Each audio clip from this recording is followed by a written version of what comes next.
There's an unwritten rule you've been forced to follow since childhood. One more dangerous than any religion. More effective at keeping people obedient than any government ever could. They don't call it by name. They just whisper it into you until it becomes your second skin. Be nice. Be polite. Be agreeable. They tell you it's what makes you a good person. But what if I told you that this niceness was never about morality? It was about control? Every empire, every system, every authority that's ever existed has known one truth. A polite population is an obedient one. A man afraid to offend will never revolt. A man desperate to be liked will never rise. Machiavelli saw this centuries ago. He watched entire republics collapse. Not from invasion, but from men who lacked the courage to say no. Men who mistook being liked for being respected. Men who were too soft to lead, too agreeable to survive. So he wrote something the rulers feared more than any rebellion. A book that dared to say, if you want to command, stop trying to be loved. The church banned it. Kings condemned it, because it exposed their greatest secret. That niceness is the leash around your neck. And yet here you are, 5 centuries later, still wearing it proudly. Apologizing when you've done nothing wrong, laughing at jokes that insult you, agreeing to demands that drain you, terrified of being called rude. Look around. Every powerful man you admire, every leader, every conqueror, every master of their fate, shares one trait. They are willing to be disliked. They don't chase approval. They command respect. Society will tell you that being rude is evil. They'll say you're arrogant, cold, heartless. They said the same about every great man who refused to kneel. Here's the truth Machiavelli tried to give you. You cannot be powerful and pleasing at the same time. You must choose. Because the moment you stop caring about being liked, you become free. You become dangerous. You become real. What you're about to hear isn't self-help. It's war strategy. A manual for killing the weakest part of you.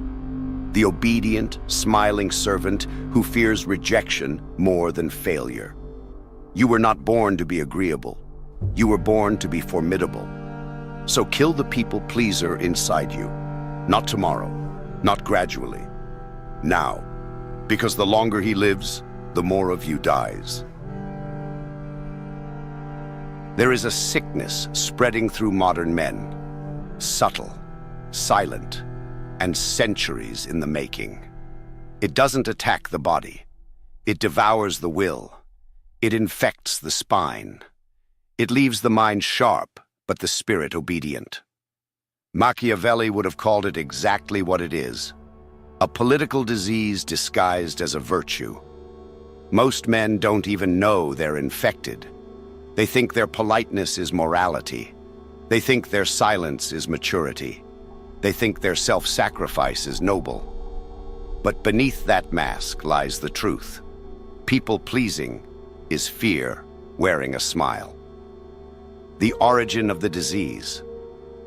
This disease doesn't start in adulthood. It begins the first time you're punished for saying no. The first time you're told to stop being difficult. The first time you're rewarded for staying quiet. You learn very young that approval equals safety. You're taught that making others uncomfortable makes you bad. You're trained to believe that conflict is dangerous and harmony is holy. So you adapt. You fold your anger into yourself. You dim your own instincts. You replace your desires with whatever keeps the peace. Over time, this becomes a habit, then a belief, then an identity, and the world claps for you. You're such a good boy. You're so polite. You're so easy to work with. They praise the disease because it makes you predictable, because it makes you harmless, because it makes you someone who will never challenge them. The symptoms of the infection. By the time you're grown, the disease has fully matured. It shows itself in ways you barely notice anymore. You apologize when you didn't do anything wrong, out of reflex, not guilt. You agree with people you don't respect, just to avoid tension in the air. You keep relationships alive that drain you because you fear being alone more than being unhappy. You work harder than everyone else, but speak up less than anyone else. You tolerate insults, delays, disrespect, and convince yourself it's not a big deal. Everything becomes not a big deal. Until one day you wake up and realize your entire life has become one long string of not a big deal. Meanwhile, the people around you, those you tried so hard to please, keep taking, demanding, expecting. Because the disease doesn't make others kinder to you. It makes them bolder with you.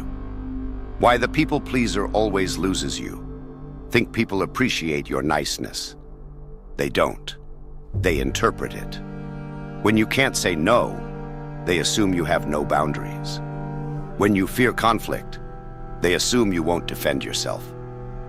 When you rush to help everyone, they assume your time has no value.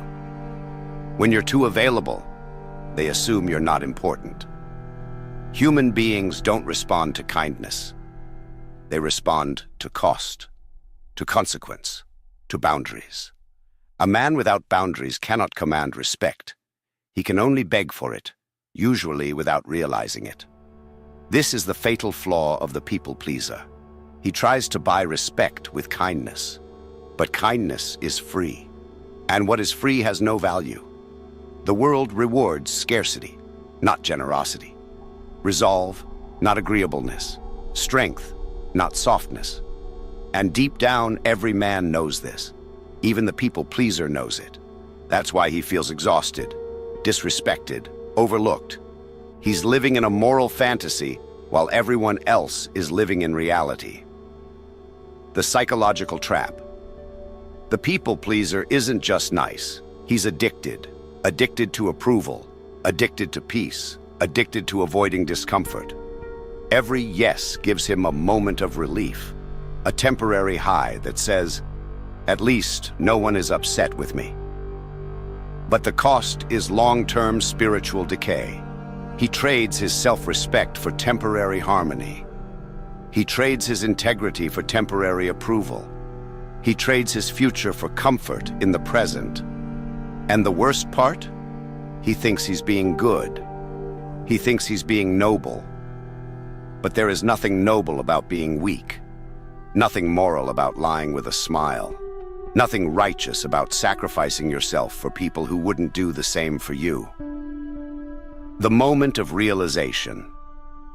Every people pleaser eventually hits the same moment, the breaking point. The moment where the polite mask cracks and the buried anger leaks through. Because beneath every overly nice person is a man filled with years of unspoken resentment. Not because others hurt him, but because he never protected himself. That's the disease. Not the world mistreating you, but you allowing it. And once you see that, you cannot go back. Niceness gets a man used because the world has learned to read it for what it truly is. Not virtue, not goodness, but a quiet announcement that he has no defenses. A polite man thinks he's being moral. Everyone else interprets him as someone who will not fight back. And human beings, every last one of them, are drawn almost instinctively toward whatever offers the least resistance. It's not malice, it's instinct. People take the easiest path, and the people pleaser is always that path. You can see the pattern everywhere. The nice man becomes the one who stays late when everyone else leaves. He becomes the friend who adjusts his schedule while nobody adjusts theirs. He becomes the partner who gives reassurance constantly but receives none in return. Not because he's loved less, but because he's respected less. Respect is built on boundaries. Niceness is built on the absence of them. And a man without boundaries becomes a tool, a convenience, something to be picked up when needed and set aside when not. The people pleaser believes kindness creates gratitude. In reality, kindness without cost creates entitlement. When you give too freely, people don't think, "He's so generous." They think, "He'll do it again." The first favor feels like appreciation. The 10th feels like expectation. The 30th becomes an unspoken requirement. And the moment you hesitate, the moment you even consider saying no, people look at you like you've broken a contract they never had to sign. Niceness conditions people. It trains them. It teaches them that your time is always available. Your energy is always accessible. Your tolerance is endless. Your resistance is non-existent. Once someone gets comfortable with that version of you, they won't willingly adjust when you finally try to stand up. They'll get offended. They'll push back. They'll accuse you of changing. But the truth is, you're not changing. You're stopping the performance they benefited from. Humans sense hierarchy long before they understand it. They subconsciously place others above or below them. A man who never pushes back, never asserts himself, never imposes friction, he gets placed at the bottom of that hierarchy. Not because others hate him, but because he signals that he belongs there. And people respond to signals, not intentions. Look at the people who command respect. They aren't rude for the sake of it. They are simply unafraid of displeasing others. That's the difference. They do not chase approval, so their presence has weight. They do not cling to harmony, so their words have force. They do not fear conflict, so their boundaries remain intact. Even their silence feels stronger than a people-pleaser's enthusiastic yes. People think confidence draws respect. It doesn't. Consequence does. If crossing you has no consequence, then you cannot command respect. You can only hope for it. People don't respect what's safe. They respect what's stable, firm, unmovable. Niceness is none of these things. Niceness bends. Niceness yields. Niceness absorbs the blow and smiles afterward. And once someone sees that you can absorb a blow without responding, they stop treating you like someone who can deliver one. There is a moment, always, when the people-pleaser realizes what he's done to himself. It looks like exhaustion, but it's deeper. It's the awareness that his entire personality has been shaped around avoiding disappointment. Other people's disappointment. He sees how often he agreed when he didn't want to. How often he showed up when he wasn't valued.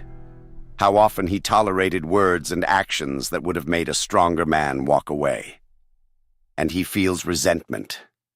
Not toward the people who used him, but toward himself for allowing it. That resentment is the symptom of a dying identity. The mask is cracking. The truth is leaking through. A man who pleases everyone eventually comes face to face with the person he pleased the least, himself. Niceness gets you used because the world only respects a man who respects himself. And self-respect isn't loud. It isn't arrogant. It isn't aggressive. It's simply the ability to say no without explaining, without apologizing, without trembling. It's the refusal to betray yourself to keep someone else comfortable. It's the willingness to disappoint others instead of disappointing yourself. Niceness won't save you. Strength will. Boundaries will. Selective coldness will. And the moment you stop offering your life as a discount service, the world will adjust. Not willingly, not gracefully, but inevitably. Because people only stop using you when you stop being usable. Rudeness has been demonized for a reason. Not because it's immoral, not because it's harmful, but because it threatens the systems that rely on your obedience. From the time you could speak, they taught you that being rude was the ultimate social sin. Not lying, not manipulation, not cowardice, rudeness. The slightest hint of firmness was punished. The faintest sign of a spine was labeled attitude. They didn't fear cruelty. They feared a man who could say no without apology. because a man who can say no cannot be controlled.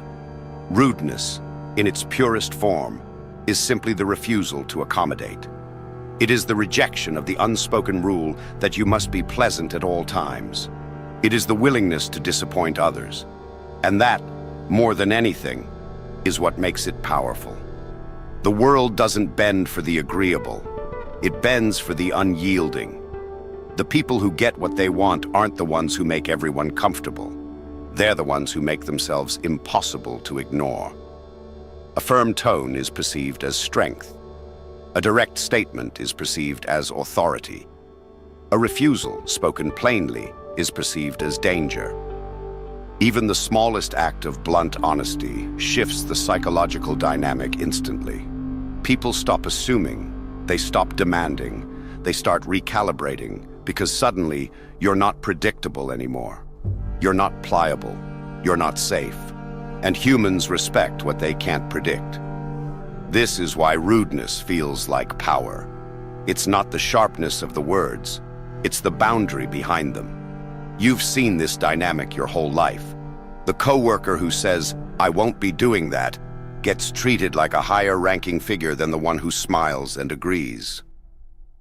The man who refuses an invitation gains more intrigue than the one who eagerly accepts every offer. The woman who says, "This doesn't work for me," is valued more than the one who tolerates everything quietly. Nobody admits this out loud, but everyone reacts to it instinctively.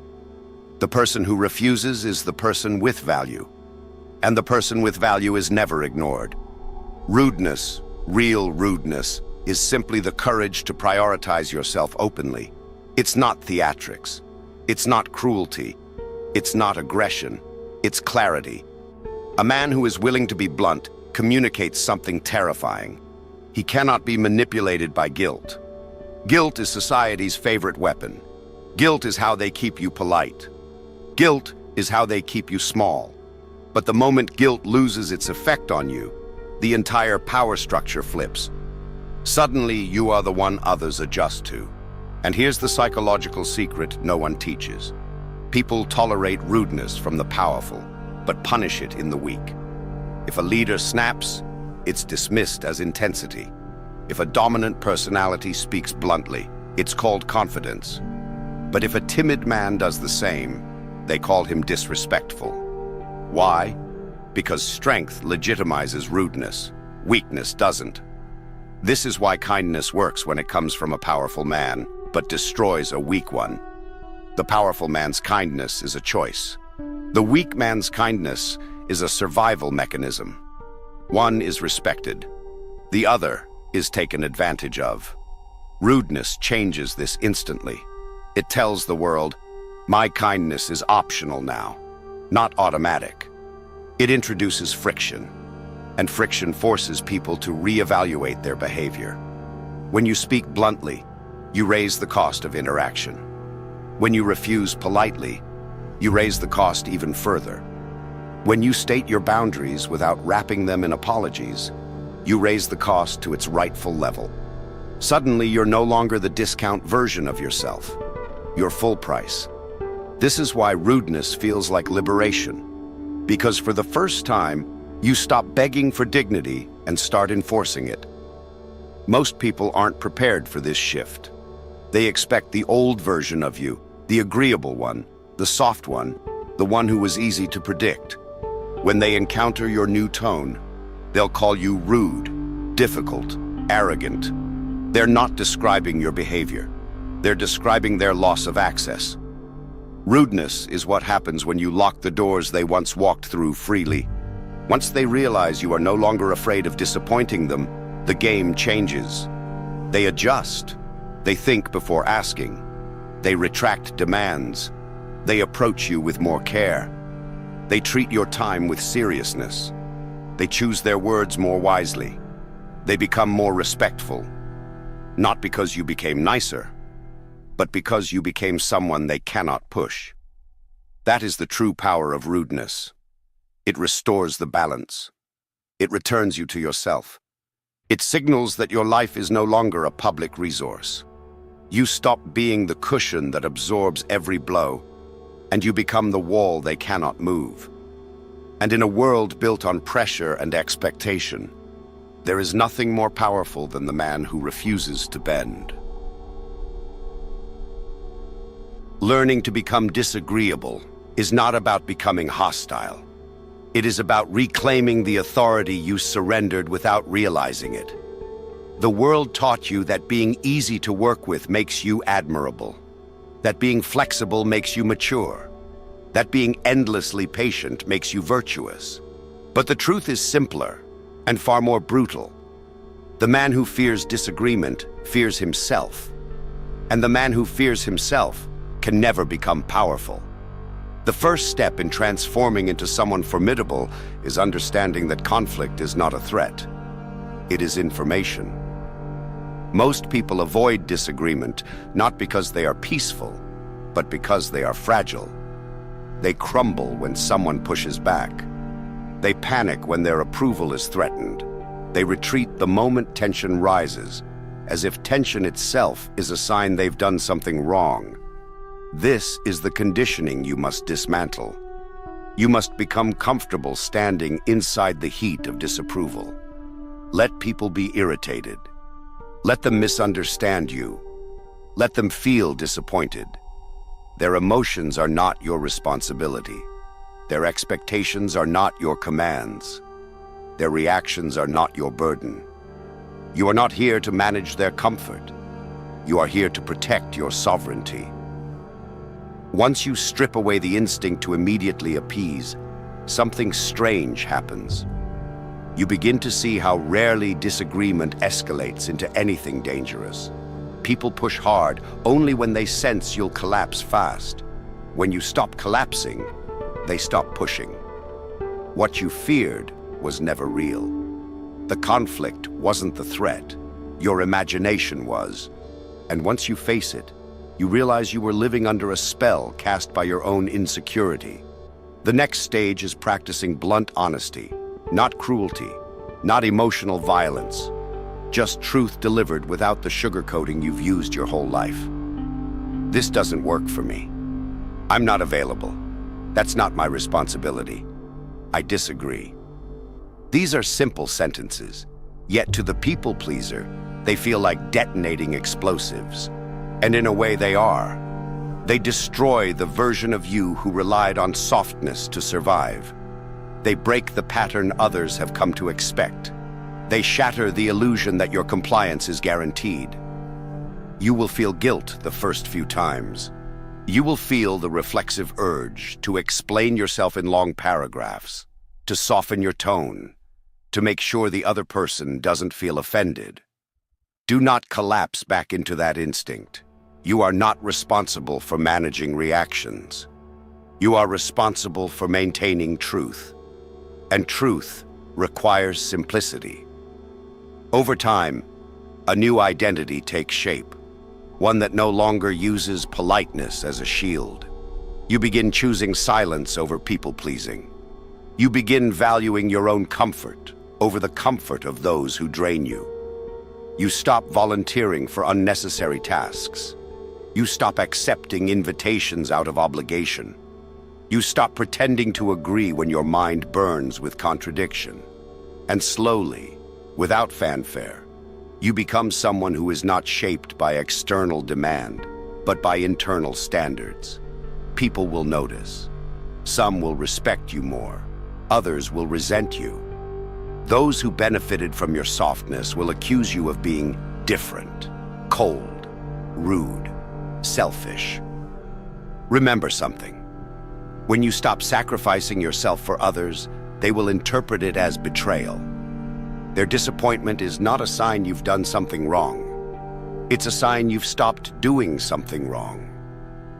The real transformation happens when you realize that disagreeableness, the willingness to stand firm, to refuse, to confront, is the foundation of all power.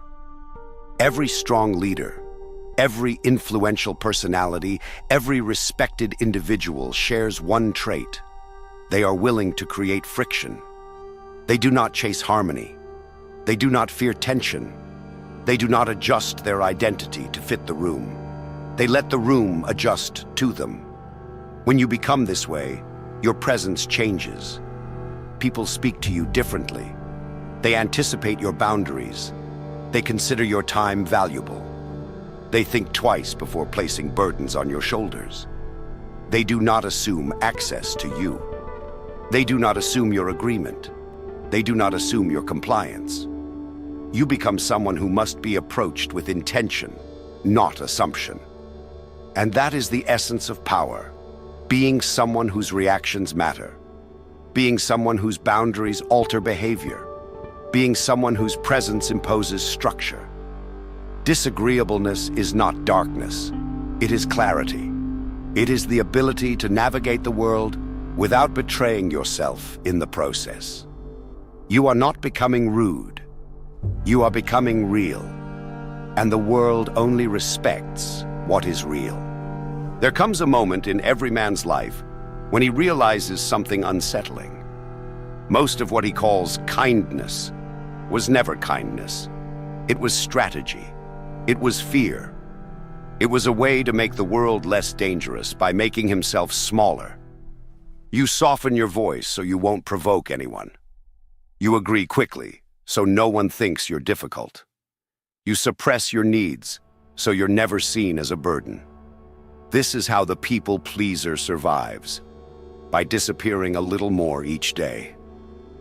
But survival is not living, and a man who disappears eventually reaches a point where the world no longer notices he exists at all. When you begin killing the people pleaser inside you, you must face this truth directly. You have spent years negotiating away parts of yourself in exchange for peace. You paid for temporary approval with permanent self-loss. You handed out pieces of your dignity like samples at a market stall, and now you must reclaim them one by one. The first thing you reclaim is your time. You stop handing it out like a consolation prize. You stop rushing to answer messages the moment they arrive. You stop rearranging your entire day to accommodate someone who wouldn't do the same. You begin asking yourself a question the people pleaser never asks. Is this worth my life? Because time is life. And when you give it freely, you are donating your existence to people who haven't earned it. Then you reclaim your voice, not the polite whisper you've been trained to use. Your real voice, the one that speaks truth without trembling. You start telling people when you disagree. You start expressing your preferences without apologizing. You stop lying just to avoid conflict. You stop pretending that everything is fine when it isn't. This alone transforms the way people treat you, because honesty disrupts the script they've written for you. Next, you reclaim your presence. You stop walking into rooms like a guest in your own life. You stop shrinking your posture to appear non-threatening. You stop nodding at everything just to seem agreeable. Your energy shifts from, I hope I fit in, to I'm willing to stand alone. And people feel that shift instantly. Presence is not about speaking loudly. It's about existing fully. The world senses when you stop hiding from yourself. Then comes the difficult part. You reclaim your standards. The people pleaser has none. He accepts crumbs and convinces himself they're meals. He tolerates disrespect and calls it patience. He stays in situations that drain him and calls it loyalty. But a man with standards begins filtering his world. He stops trying to keep everyone. He becomes selective, discerning. He walks away when something isn't right instead of negotiating in circles trying to fix what shouldn't be tolerated at all. This is where people begin to pull away. Not because you've become cruel, but because you've stopped being convenient. The moment you develop standards, you suddenly require effort from others, and effort reveals who actually values you. The people who vanish were never yours. They were loyal to your softness, not your soul. Let them disappear. Their absence creates space for people who treat you like a human being, not a tool. The most important thing you reclaim, however, is your inner permission. The permission to take up space. The permission to disappoint people. The permission to say no without guilt. The permission to choose yourself without apology. When you finally grant yourself that permission, you become untouchable in a way no amount of bravado could ever create. You stop needing validation because you validate yourself. You stop fearing abandonment because you no longer abandon yourself. This shift doesn't make you ruthless. It makes you sovereign. A man who is sovereign over himself is dangerous because he is no longer controlled by the emotions of others, the opinions of strangers, or the manipulations of those who seek to benefit from his compliance. He is guided by internal laws, not external pressure. As this version of you emerges, something fascinating happens. The world changes its tone. People become more careful, more respectful, more intentional. They don't walk into your life casually anymore. They don't make demands with the same entitlement. They don't assume your agreement. They approach with the awareness that you have a spine now, and that spine has a cost. This is the beginning of power.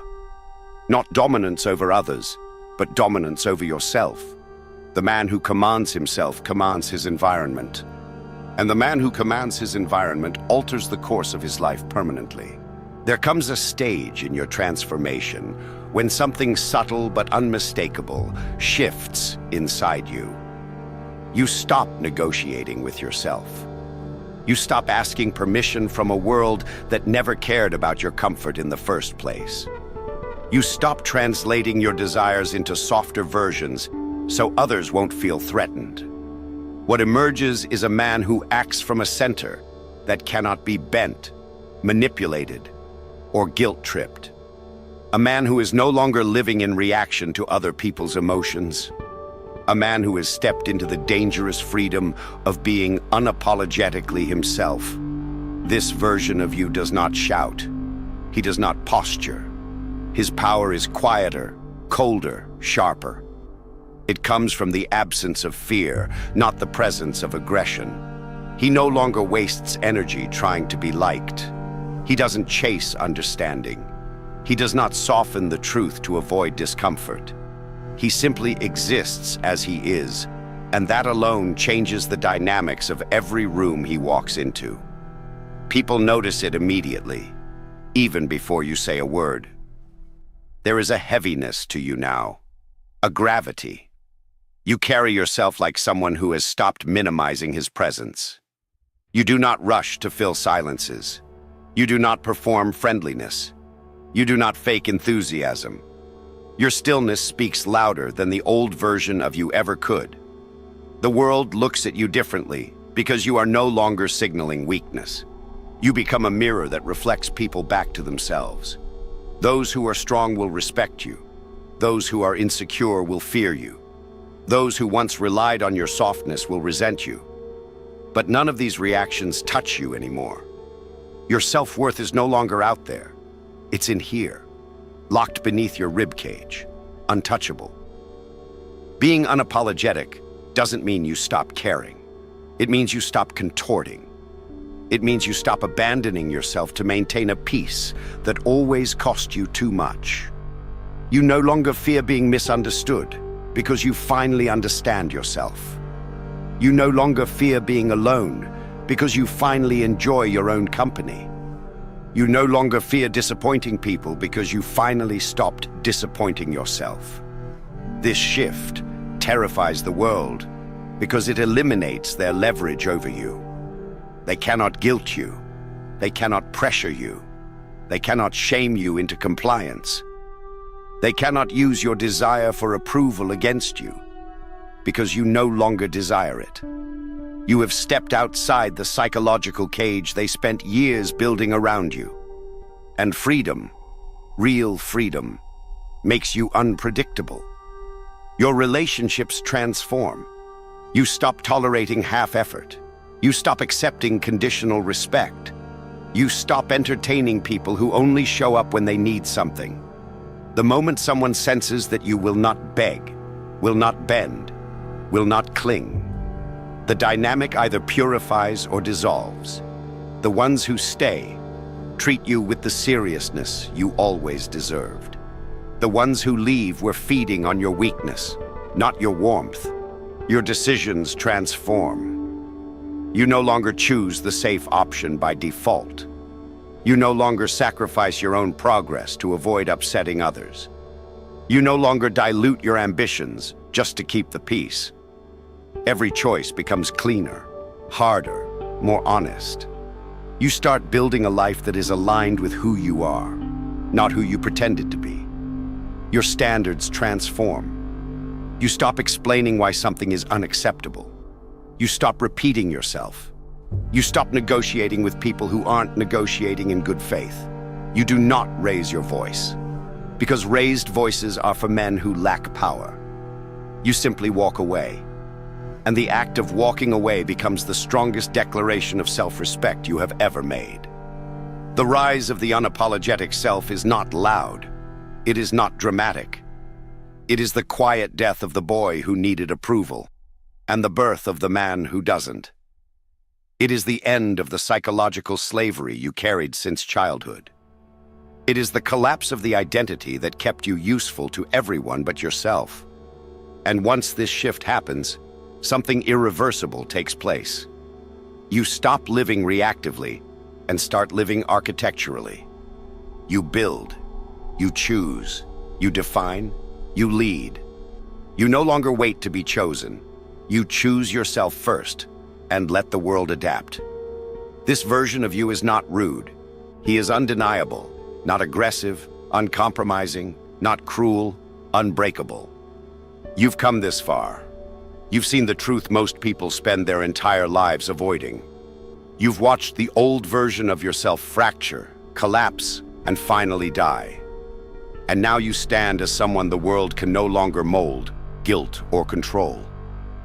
But understand this. Transformation isn't a moment. It's a war. Every day the world will try to drag you back into the old role. The obedient one, the quiet one, the useful one. You do not let them. You hold your ground. You protect your voice. You choose yourself first, not once, but every single day that follows. Because the rise of the unapologetic self is not a temporary spark. It's a permanent shift. A declaration that from this point forward, your life will no longer be dictated by approval, fear, or expectation, only by your will. If something in this journey woke you up, if a single sentence in this video cracked the shell you've been hiding in, if you felt the old version of you start to tremble, that means you're ready for what comes next. So do one thing. Stay with me. There is more to build, more to destroy, more to reclaim. Like the video, subscribe to the channel, and step into the next chapter with the same unapologetic force you found here today.